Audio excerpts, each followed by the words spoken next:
গাজায় সংঘাত বন্ধে মার্কিন প্রেসিডেন্ট ডোনাল্ড ট্রাম্পের ২০ দফা শান্তি প্রস্তাবে ১৭ নভেম্বর অনুমোদন দিয়েছে জাতিসংঘের নিরাপত্তা পরিষদ।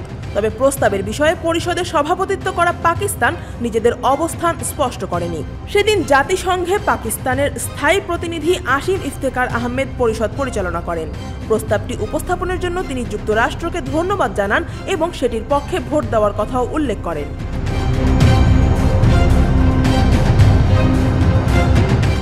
তবে তিনি আরও বলেন, প্রস্তাবে রাখা বিষয়গুলো পাকিস্তানকে পুরোপুরি সন্তুষ্ট করতে পারেনি। পাকিস্তান কিছু গুরুত্বপূর্ণ পরামর্শ দিয়ে সেগুলো অন্তর্ভুক্ত করার অনুরোধ জানিয়েছিল, কিন্তু চূড়ান্ত তালিকায় সেই পরামর্শগুলো রাখা হয়নি। পরিষদে বক্তব্য দিতে গিয়ে আসিম ইফতেখার আহমেদ বলেন, প্রস্তাবে ফিলিস্তিন রাষ্ট্র গঠনের একটি বিশ্বাসযোগ্য পথের প্রতিশ্রুতি দেওয়া হলেও সেই পথ কিভাবে বাস্তবায়িত হবে তার স্পষ্ট ব্যাখ্যা নেই।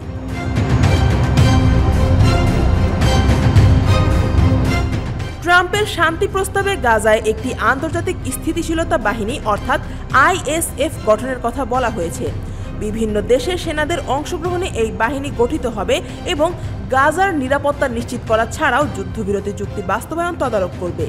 কারা এই বাহিনীতে সেনা পাঠাবে সেটিও এখনো নির্ধারিত হয়নি।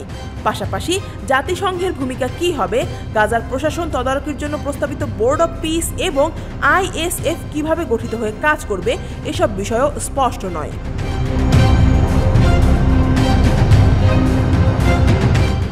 আসিম ইফতেখার আহমেদ বলেন, এই উদ্যোগ সফল করতে এসব বিষয় অত্যন্ত গুরুত্বপূর্ণ। তবে তিনি আশা প্রকাশ করেন, আগামী সপ্তাহগুলোতে আরও বিস্তারিত তথ্য এলে এই বিষয়ে স্পষ্টতা পাওয়া যাবে। আইএসএফ একটি বহুজাতিক বাহিনী হিসেবে গাজায় পুলিশ প্রশিক্ষণ, সীমান্ত সুরক্ষা, অস্ত্রমুক্তকরণ, বেসামরিক সুরক্ষা এবং মানবিক কার্যক্রম সহ নানা দায়িত্ব পালন করবে।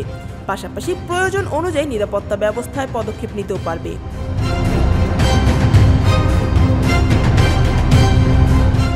বর্তমানে গাজার নিরাপত্তা সংক্রান্ত অনেকেই দায়িত্ব পালন করছে, যেমন হামাস ২০০৬ সাল থেকে গাজার নিরাপত্তা নিশ্চিতে কাজ করছে।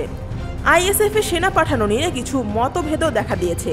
কেউ কেউ জানিয়েছেন, আইএসএফ সম্ভবত একটি জোট বাহিনী হবে, যেখানে কোনো অংশীদার ইসরায়েলি বাহিনীর সঙ্গে সমন্বয় করবে।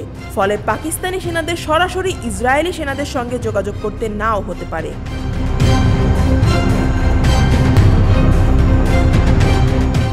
তবে ইসরায়েলের সঙ্গে যে কোনো ধরনের সমন্বয় দেশের জনগণের মধ্যে অসন্তোষ ও আস্থাহীনতা তৈরি করবে বলে সতর্ক করেছেন পাকিস্তানের সাবেক ৩ তারকা জেনারেল ওমর মাহমুদ হায়াত। তার ভাষায়, ইসরায়েলের সঙ্গে পাকিস্তানের কোনো কূটনৈতিক সম্পর্ক নেই। নৈতিক বা মানবিক কারণ দেখিয়ে সেই সীমা লঙ্ঘন, বিভ্রান্তি ও বিতর্ক সৃষ্টি করবে। তিনি আরও বলেন, বিষয়টি শুধুমাত্র একটি নৈতিক দ্বিধা নয়, বরং একটি কৌশলগত বিরোধও। এসব বিষয় আমাদের কূটনৈতিক অবস্থানকে দুর্বল করবে। News desk, Dhaka watch.